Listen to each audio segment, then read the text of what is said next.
Во саботното издание на регионалните вести ќе гледате.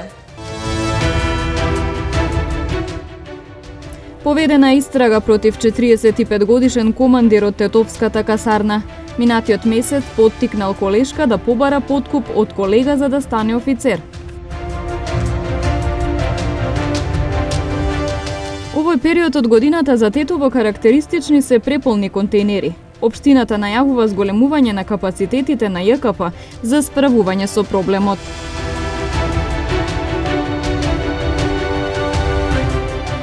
Во сезоната на свадбени свечености СВР Тетово апелира до граѓаните да се воздржат од пукање, кое е спротивно на законот за прекршоци против јавниот ред.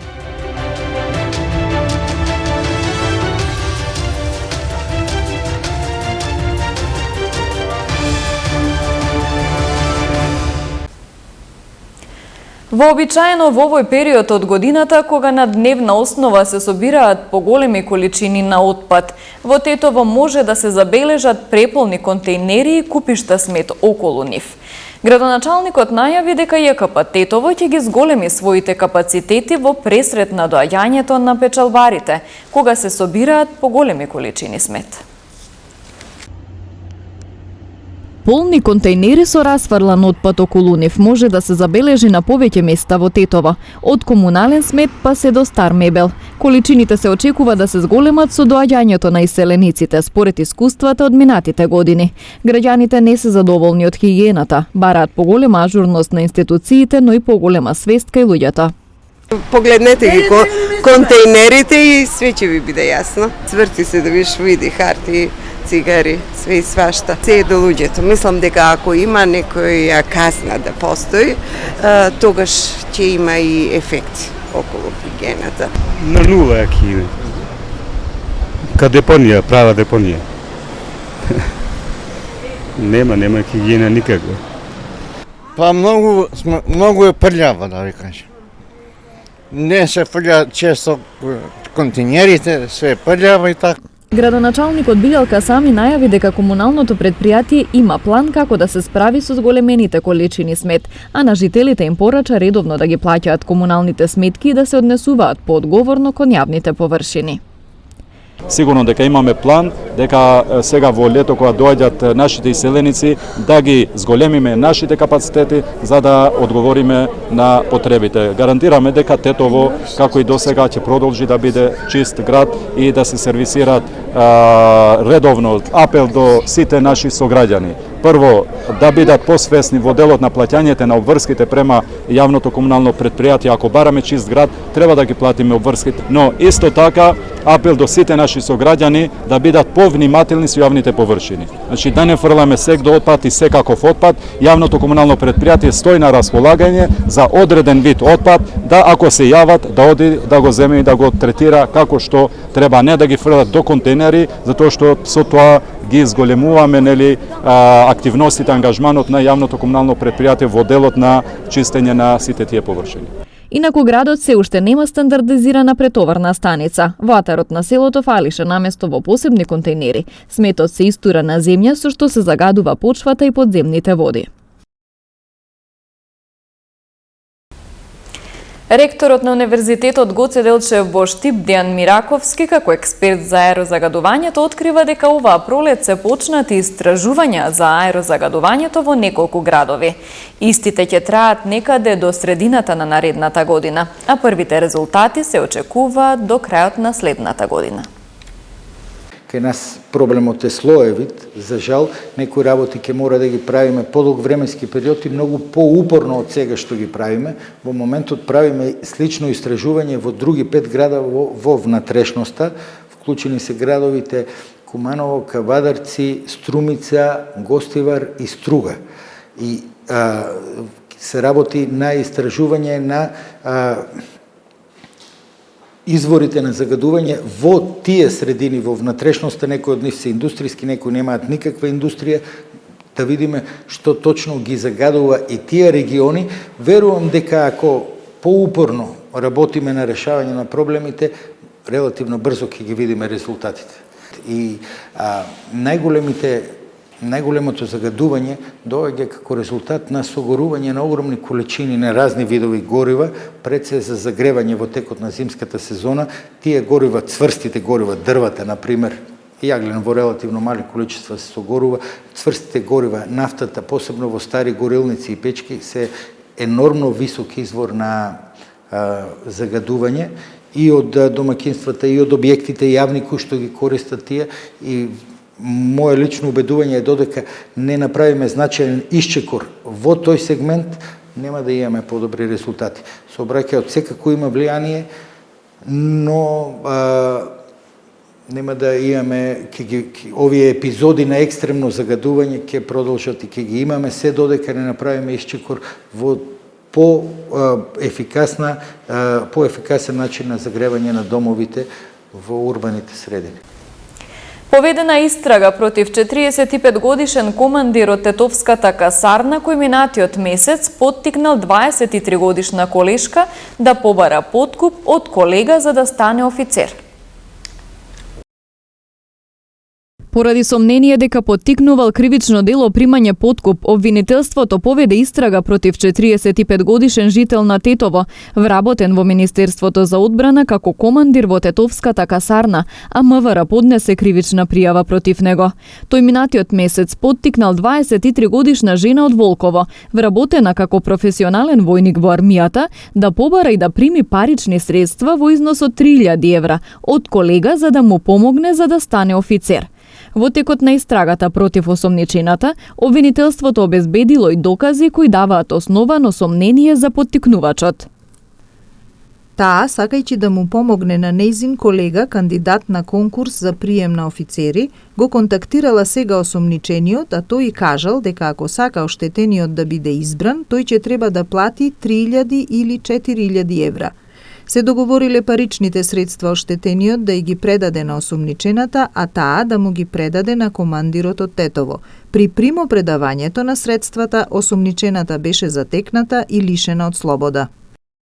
Надлежниот јавен обвинител до Основниот кривичен суд Скопје достави предлог за определување мерка притвор и за осомничениот, за кого денеска беше отворена истрага. Поседувањето дрога причина за неколку апсења, говорат информациите од најновиот билтен на МВР. Во продолжение ви ги пренесуваме деталите.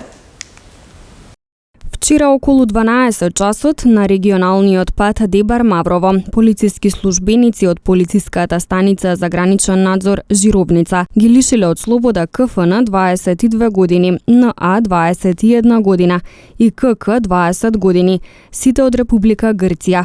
При преглед во патничкото возило Сузуки со грчки национални ознаки, која го управувал КФН, а со патници биле НА и КК. Кај НА биле пронајдени и одземени марихуана и хашиш. Лицата биле задржани во полициска станица и по целосно документирање на случајот ќе биде поднесена соодветна пријава. Вчера во 23 часот и 20 минути во село Боговиња, полициски службеници од СВР Тетово го лишиле од слобода ИД 26 години од село Мала Речица, затоа што при преглед во возилото во кое се превезувал, кај него била пронајдена и одземена марихуана. По документирање на случајот ќе биде поднесен соодветен поднесок. Ноќеска 30 минути по полноќ во Гостивар полициски службеници од Оделенијето за внатрешни работи Гостивар лишиле од слобода 17 годишникот Гостивар, затоа што кај него била пронајдена и одземена марихуана. По документирање на случајот ќе биде поднесен соодветен поднесок.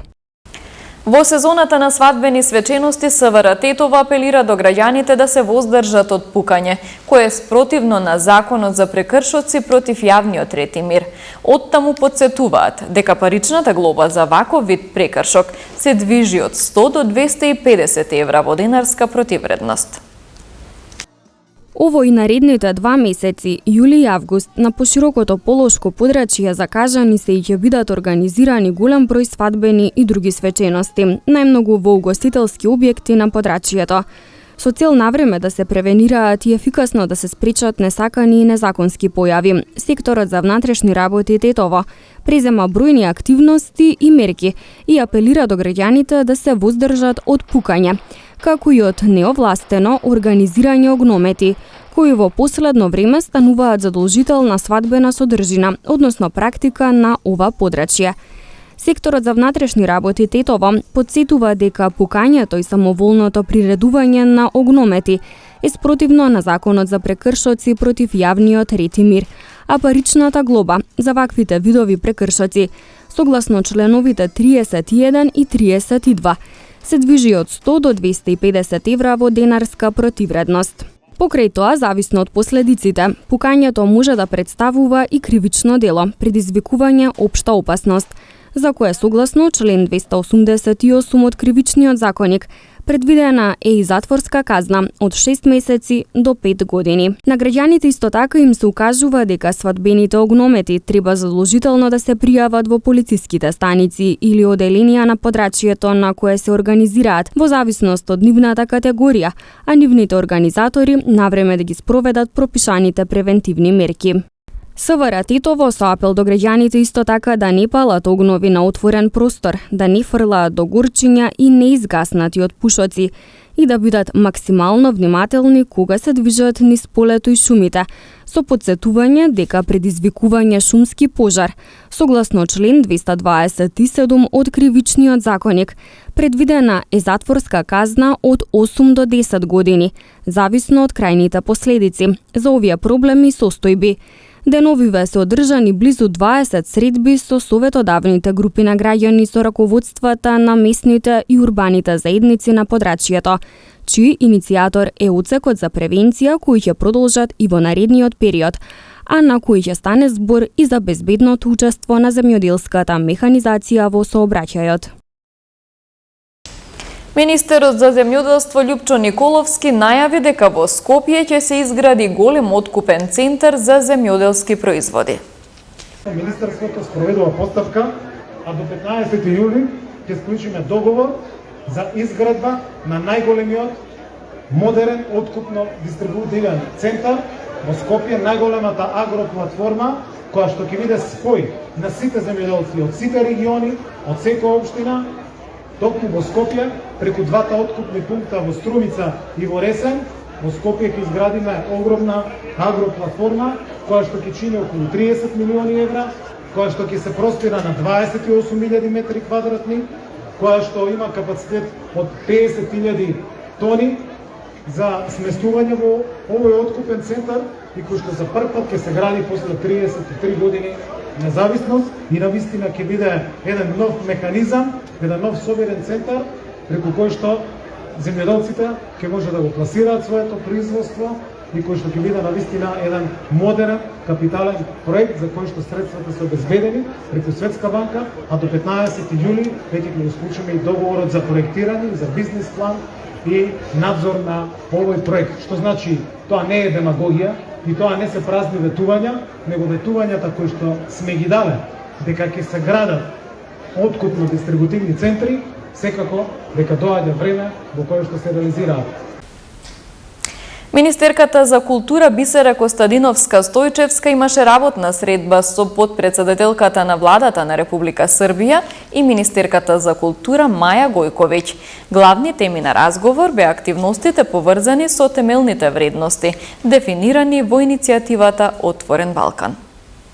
Подпишавме меморандум за соработка и од таму тргна нашата иницијатива наспроти сите други видови на соработка во рамките на Open Balkan, културата малку да добие и на предност, меѓутоа да го истакнеме оној момент како што искажавме сите три дека нашите култури се различни, меѓутоа сме сепак ние многу блиски како народи. Ова е првиот поголем настан со Белградска филхармонија и Зубин Мехта, кој што синоќа гостуваше во Белград, утре гостува во Тирана, а во сабота гостува во нашата филхармонија, значи Зубин Мехта заедно со Белградска филхармонија. Меѓутоа, културната соработка во рамките на Open Balkan е активна и од минатата година. Како, например, минатата година го имавме првото издание на Екзит, кој што беше организирано во Струмица, оваа година се спрема и второ такво издание. Исто така, минатата година Националната опера и балет беше домакин на опера и балет тука од Белград и наредна недела во Белград тука гостува исто така еден дел од нашата Национална опера и балет со госпогиците од Авиньон, што значи дека ваквиот начин на соработка не е само што не е ништо ново, туку синоќа сведочевме една поголема иницијатива во рамките на Отворен Балкан. Пред, ако не се лажам, не цел месец, Битолскиот народен театар исто така гостуваше во Тирана и повторно таа соработка ние овозможуваме таквите видови на активности ги финансираме токму во преку ова иницијатива во рамките на Отворен Балкан. Придобивките, јас би сакала да истакнам дека од културната размена се на уште едно повисоко ниво, а тоа е тоа чувство на емоција што го имаме секогаш кога овие три земји се заедно, кога заедно продуцираме, кога имаме заедничка театарска представа, кога имаме гостувања, тоа е она што на граѓаните им дава еден вид на посебно културно богатство, духовно богатство и можеби ни дава повторено чувство на заедништво што го имаме, така да освен тоа движење на културните работници, освен таа размена на искуства, освен размена на уметност, го добиваме оно чувство дека сепак сме заедно и представуваме една заедница која што и тоа како мора да се движи напред заедно. Во Полошкиот регион до крајот на денот на повеќе места се очекува нестабилно време проследено со пороен дожд и засилен ветер. Слично време се најавува и за утрешниот ден. Стабилизација на времето од Управата за хидрометеоролошки работи прогнозираат од понеделник. Во Полошкиот регион, во поплавнивните вечерните часови, на повеќе места ќе биде нестабилно со пороен дожд, грмежи и засилен ветер. Локално процесите ќе бидат поинтензивни во форма на невреме, проследени со обилен пороен дожд за кратко време, електрични празнења, силен ветер и изолирана појава на град. Максималната температура во Полошкиот регион денес до 30 степен. Во текот на утрешниот ден во Полошкиот регион предпладне променливо облачно, а попладне и во вечерните часови нестабилно со пороен дожд, грмежи и засилен ветер. Минималната температура ќе се спушти до 16, а максималната ќе достигне 27 степени. Потоа во текот на следната седмица ќе превладува претежно има само наместа ќе има услови за краткотраен дожд и ретки грмежи.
Тоа беа содржините за овие регионални вести. Ви посакувам убав остаток од викендот. Пријатно!